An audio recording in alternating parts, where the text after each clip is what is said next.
Mulan is a box office disaster. Disney wasted over $200 million on this movie. The sky is falling. The box office will never recover. Disney's done for. At least that's what you might think if you just went off of what everyone on Twitter is saying.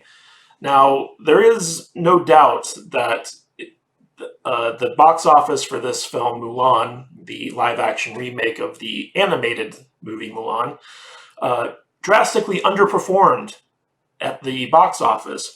But considering that it was never really released widely in theaters, that's to be expected. The big news is that Mulan disappointed in its primarily targeted market overseas in China.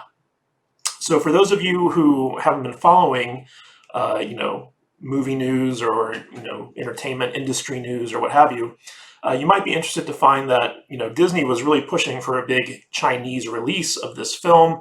They were looking at the Chinese box office to really make up a great deal of its income, and that's just from like the fact that they cast Chinese actors, they shot in China over there, so it was like a kind of given to them that they would probably do pretty well in the Chinese box office.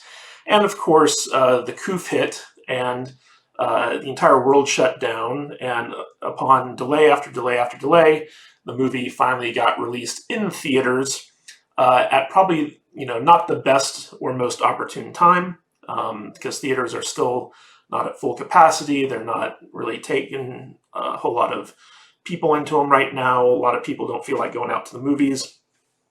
So it comes as no surprise that Mulan has underperformed at the box office. And here we got our good friend Scotty Mendelson. Those of you fandom ministers out there who are watching this video might recognize this guy. But he's Forbes, kind of like paid corporate shill who covers a lot of Star Wars news and runs interference for a lot of excuses for the big studios. But he does occasionally have some good analytical write-ups of movies. And so this one talks about the failure of Mulan. We have the headline here: Mulan plunges 82% in China as 800 tops 400 million globally.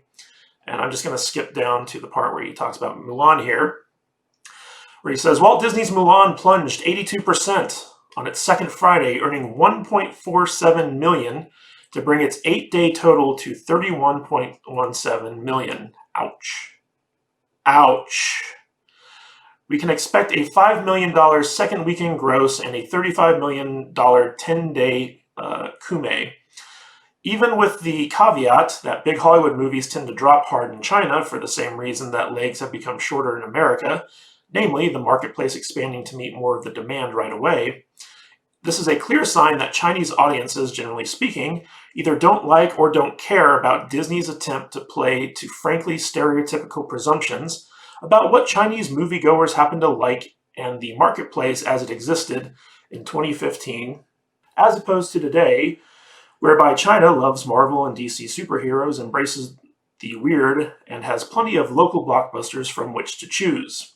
At this rate, Nicky Caro's $200 million action drama will barely crack $45 million in China, which is close enough to Aladdin, $53 million, that would merely be a mortal blow had the film otherwise opened as intended back in March. Yes, it would have been hilariously ironic if Mulan had succeeded and or thrived everywhere. It was tracking for an $80 to $90 million domestic launch before it was delayed, except China. However, Disney would have just shrugged its shoulders, counted its money from elsewhere, and prepared for Black Widow to crush it in China months later. And if Shang-Chi kicks butt in China next summer, it'll be much because of a Marvel movie much because it's a Marvel movie as because it's a Marvel movie about Chinese superheroes. All right, so you have a $200 million movie. It's set to make about $45 million in China, which I guess compared to Disney's other releases in China, it's not going to be that bad. But it's definitely a disappointment. So, in the past, Chinese box office has really bailed out a lot of movies that have kind of fallen on their face in the rest of the world. Great example of this is Warcraft. Warcraft made more money in China than any other place on Earth and basically saved that movie from becoming an unmitigated disaster. But when you hear the numbers for Mulan, you think, oh, Disney really screwed the pooch on this one. Because you got to remember that Disney is having to give part of that, what will eventually be 45 million, to Chinese exhibitors, like the theater owners, and possibly even the government. I'm not quite sure how China works exactly, but I know that the Chinese government has their hands in everyone's pockets. So of that 45 million, maybe they'll get 30, 35 million. I'm not quite sure out of that. So overall, it's a very small portion of money that they were expecting to get. But is Mulan really a failure? Now, on the box office front, it is, but the box office nowadays isn't what it used to be. It used to be you could judge a movie's success or failure based off of its opening weekend gross and then its second weekend gross and stuff like that. But with the coup around and basically all the theaters shut down, Disney decided to do something different here. They decided to test the waters on a big budget, paid video on demand release of Mulan. And it's a pretty gutsy move, I gotta tell you. When I heard that they were releasing Mulan directly to Disney Plus for $30 a pop, I kind of stopped and asked myself, wow, do you think that this is a good idea? And my initial response was no.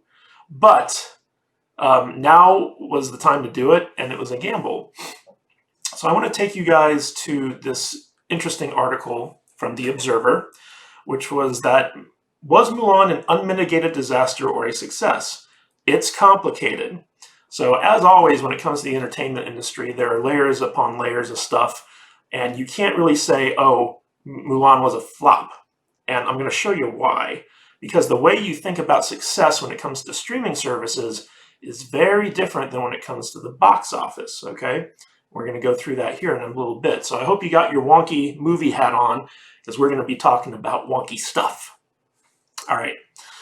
So in this article, it says, due to the ongoing coronavirus pandemic, film distribution has never been more fraught with uncertainty. As movie studios attempt to navigate the minefield of the marketplace, we've begun to see new strategies and approaches emerge. Universal opted to send its $100 million animated feature Trolls World Tour directly to premium video on demand in April and came away with encouraging results.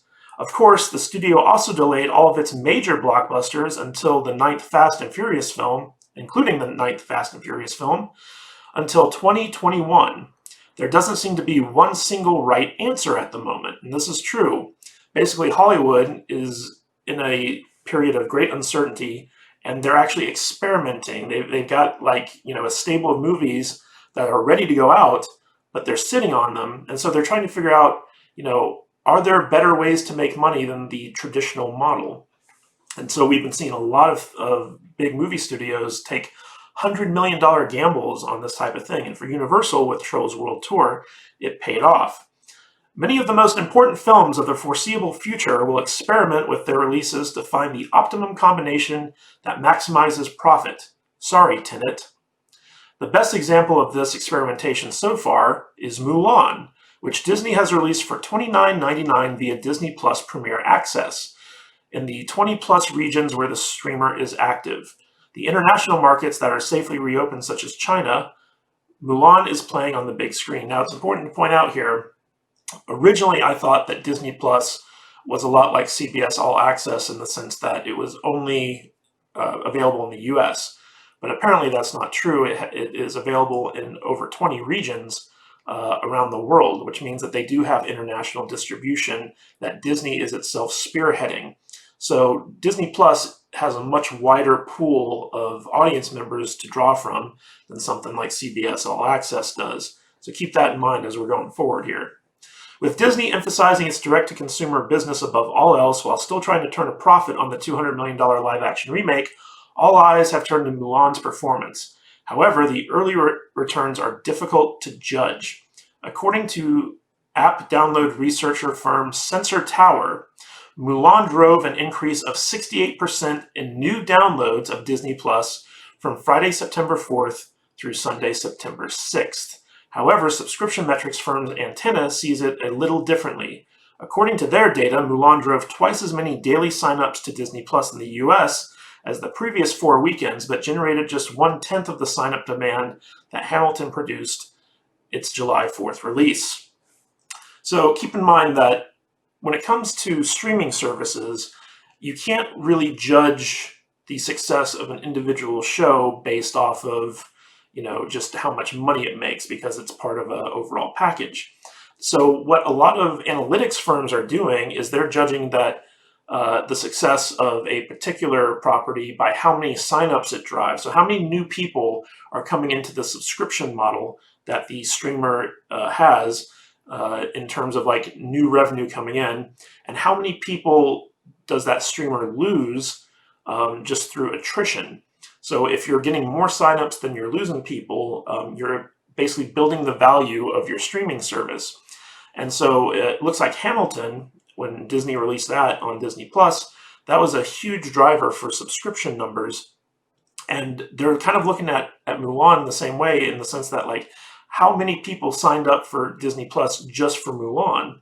And even though like the numbers are really good in terms of like, like if you got like a 68% jump in subscribers just based off of like when Mulan was released over Labor Day weekend, that sounds really good. But like, let's say like you're getting like, I don't know, let's say 100 people a day to sign up. So that means that in 100 or over the release weekend that Mulan came out, maybe they got like 168 people a day signing up. So it's a small increase, but that stuff compounds over time because everyone is paying that $7 a month to watch Disney Plus. If they're not paying like a year in advance or what have you. So going back here, the key metric here is purchase, which is what Antenna measures. Ramiz Tays, co-founder and CEO of Antenna, told Observer. Viewership is an increasingly antiquated proxy for purchase behavior. The measurement of success in any industry that relies on consumers directly spending their dollars on goods and services is oriented around purchase behavior, which we believe the future of media will be no different. So I want to point out something really important here, which is where he says viewership is an increasingly antiquated proxy for purchase behavior. And what that means is that you can't rely on ratings for streaming services to determine the success of a show. Now, a streamer is going to know what shows people are tuning into. They get all the metrics on their back end when they're looking at like their catalog of shows. They know how many times a show's been viewed by their subscribers. They know like how many times like it's been, recommended, it's been completed, the watch time, all that stuff. So they know really well, more than Nelson could ever do with like the TV rating system. They know which shows are appealing to their subscriber base. So that gives them the data to, make decisions on which shows they're going to renew, which shows they're going to cancel, et cetera, et cetera. And this new thinking is that even though that's important for retention of your subscriber base, viewership is not the thing that's going to really drive the profitability of a subscription-based streaming service. It's new signups. But there's another aspect to that which we'll get into in a minute. So to that end, new signups driven by Mulan may not have resulted in as many additional $30 purchases as hoped. According to Antenna data, 2/3 of Mulan's purchases came from users who have already been subscribed to Disney Plus since 2019, while Mulan's opening weekend signups accounted for just 4% of purchases. So all the people who signed up for Disney Plus over the Labor Day weekend, only 4% of those people actually bought Mulan on its release weekend. Everything else came from people who were already subscribed. So in that sense, this analytics firm is basically saying that it was a disappointment, but we're going to get into it a little bit more. The new signups are still paying the $6.99 required by Disney Plus subscriptions. Around 30% of new signups who joined Disney Plus for Hamilton canceled their plan within 1 month. So 30% of the new subscribers, attrition, basically, they left the streaming service after the first month. Usually that's like after the free trial. So you're going to have like an increase in, freebie seekers who are looking to exit the platform before they get charged. That's pretty normal. So like I'd say anything between like 10 to 15% monthly attrition rates probably, the norm. but with 30% of the free trial people, it's probably pretty standard. If Mulan's new signups track anywhere close to that churn rate, it will bring in additional subscription-based revenue even if these new subscribers aren't buying Mulan. So Disney is still getting the revenue from the new subscribers that Mulan drove to its site, but even though those people aren't even paying for the paid video on demand aspect of it, Disney's still making money off of the people that movie drew to their service. So according to Box Office Mojo, the film has earned $36.7 million in the traditional theatrical release thus far. But if we want to jump into the dollar amount of Mulan's release on Disney Plus Premier Access, we'll have to further rely on third-party metrics unconfirmed by Disney. Samba TV, which only tracks smart TVs and extrapolates data from there, estimated that 1.12 million U.S. household accounts watched Mulan over its 4-day opening weekend from September 4th to September 7th. With each account paying $30 or $29.99 for Premier Access on Disney Plus, that results in at least $33.5 million domestic for Mulan's opening weekend.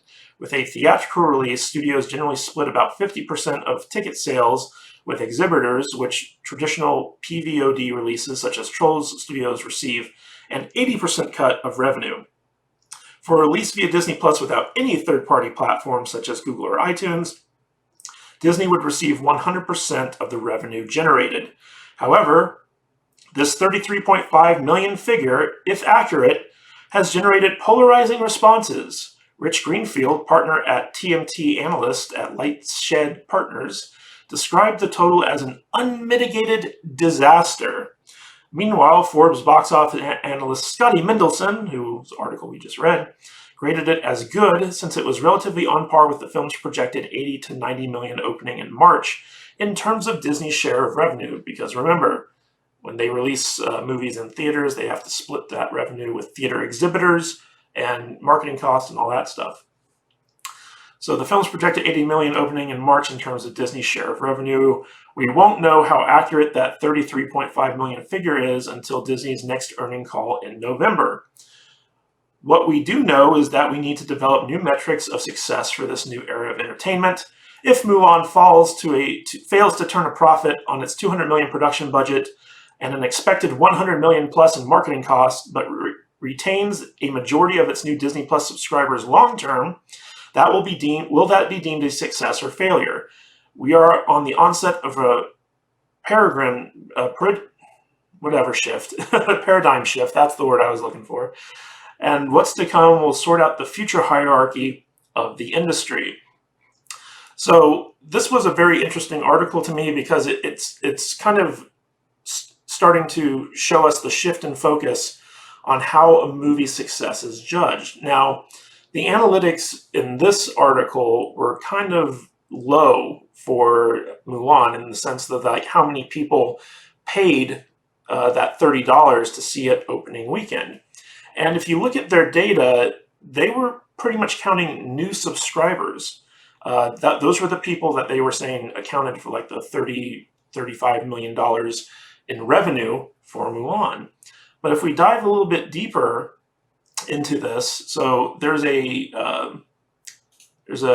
analytics firm called 7 Park Data. And these are guys who, they have like a special studio, like entertainment division that basically goes across platforms and keeps track of data across like Hulu and Netflix and all this other stuff. And they sell their services to the entertainment industry so that people can get a sense of, what the metrics are of their product across, Amazon Prime, Apple TV Plus, Disney Plus, Hulu, Netflix, and all that stuff. So this is their website right here, and you can see that this is just basically the sales pitch. But it is interesting that basically they're saying that they claim to have access to all the major streaming services analytics, and they can give you actual viewing data on the different programs on all these different platforms. So this article in Yahoo Finance came out, and it basically says that according to 7 Park Data, Disney Plus scored a big financial windfall with Mulan's streaming release. So Disney took a calculated risk releasing its live-action Mulan remake on streaming service Disney Plus, which new data suggests is paying off. According to exclusive figures provided by analytics research firm 7Park Data, nearly 29% of U.S. households that subscribe to Disney Plus purchased the $30 Mulan film through September 12th, far surpassing other popular and free titles on the platform. So remember, 7Park Data is the service that basically looks at actual viewership numbers across all these different platforms. So they have access to Disney Plus. They were able to see how many people actually viewed Mulan. And because Mulan was exclusively paid video on demand, all the analytics show that those people who watch Mulan paid for Mulan, like all the accounts. And that kind of goes head to head with what we just looked at in terms of like new subscribers. So like the new subscribers who watched Mulan, according to those other analytics firms, was fairly low. So it looks like it could be a flop. But according to 7Park Data, almost a third of all of Disney's subscriber base watched Mulan and paid $30 to do it. Now, just to interrupt this article real quick, here's an article from TechCrunch, which gives us an idea of what Disney's subscriber base to Disney Plus actually is. And it says Disney Plus grows to more than 60.5 million subscribers. And this article is from August 4th, so it's basically just a month and a half old at this point. So this is probably a pretty accurate number for the amount of people that are part of the Disney Plus subscriber base when Mulan was released over Labor Day weekend. And this comes from basically Disney CEO Bob Chapek, who did an earnings call, and basically it was on for the quarter ending June 27th, where he basically updated the 57.5 million paid subscriber figure to 60.5 million. So 60.5 million is the number of people who have access to Disney Plus. And with that in mind, 7Park Data is saying that 29% of them paid $30 to watch Mulan. Now, what's 30% of 60.5 million, right? So 10% is like what? 6 million? So multiply that by 3. That's the number of people who paid $30 to watch Disney's Mulan on the streaming service on top of their subscription fee. So they're paying $7 already a month, but then on top of that subscription fee, they're also paying $30 extra just to see one movie. All right, so that's that's what, 18 million people off of their 60.5 subscriber base, give or take. That's a lot. Okay. So in this Yahoo Finance article, it goes on to say, during the company's last earnings report, Disney said that the streaming platform has amassed over 60 million global subscribers. Now remember, that's not just US, that's across the world. I don't know if that includes China or not. I'm guessing it doesn't because they released it in the box office over there. Assuming that US households make up 50% of that total base, Disney has not yet broken out the exact number of US-based subscribers. 7Park's data suggests that roughly 9 million users purchased the Mulan film for $30 a pop, 29% of our estimated 30 million users. So that 29% is off of the estimated US user base, I guess. So of that $30 a pop times 1/3 of 30 million users, net profits would pile up to $261 million for US markets alone, and that's on the conservative side. So it's possible, if this data is correct, that in addition to the box office take of Mulan, which again is going to be roughly, I don't know, like $60 million worldwide, in addition to that, Disney took in $261 million in pure profit. Let me say that again. In pure profit.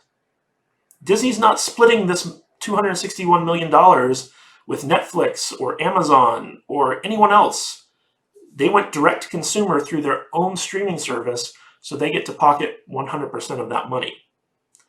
So the only question that we have to ask ourselves right now is, are these figures accurate? So you have the amount of money that was driven in new signups by Mulan, the number of new people coming into the Disney ecosystem. Then you have the number of people who paid $30 on top of, that initial $7, monthly fee. And then you have the number of people that Disney, churns over, the attrition on the monthly basis of people who leave the service. And these are the data points that Disney is looking at. Now, Mulan costs $200 million. If you factor in the marketing for it and the reshoots and all that stuff, it's probably a $400 million proposition to break even on that movie, or at least turn a profit. But in the pandemic times, where everyone's locked down and everyone's basically staying at home and watching movies on different streaming services, Disney has a worldwide pool of 60 million people to sell to, and they're making money hand over fist month after month. I mean, just think about it, like $7 multiplied by 60.5 million every month. That's a lot of money in their pockets. But in addition to that, this model could be huge. Imagine if they did this for Black Widow. Imagine if these numbers are correct and Mulan made over $250 million in its opening weekend on a direct-to-streaming service. If that's the case, and they do this with Black Widow, I'm guessing those numbers would probably be double what we're seeing with Mulan. And that could spell the end of, the theatrical window for most movie releases, at least the big AAA titles. I think what we will see is that studios will decide that it might be better to do a simultaneous release, let people watch it at home on the streaming service, or choose to go see it in the theaters. But of course, theater owners are going to take a huge hit if that becomes the big model. We'll see the demise of the big cinemas. Theaters will be more like bookstores are now. They're going to be like a local niche thing. Anyway, long story short, sorry I've been rambling on this. I find this type of thing interesting. Long story short is that we could be seeing a big paradigm shift here in terms of like how we're going to be receiving media from the big studios. And it could be that Disney's Mulan is one of the most profitable movies Disney has ever made. And it's because of this new release model. So I'd like to know what you guys think of this stuff. Did I get a little bit too wonky? Was this video a little bit too long? Let me know in the comments. I really appreciate your feedback. We're with the Salty Nerd Podcast, so we're trying out new stuff on YouTube to see what you guys like. We talk about the business end of stuff on the Salty Nerd Podcast as well, but we also, crack a lot of jokes and review movies and stuff like that on there. So this is my own personal kind of like nerd out segment with these like news videos on YouTube and things like that. But if you like what you heard here, or if you didn't like what you heard here, you can go check out the podcast. It's a lot of fun. I have my co-host and stuff like that, and we have really good banter. And it's not all wonky entertainment industry stuff. It's actually like fun, funny jokes and things of that nature. So check out some of our shows on the channel. And if you want to support us, hit that like button, hit that subscribe button. We really appreciate the help. And this is Matthew Kadish. I will catch you in the next video.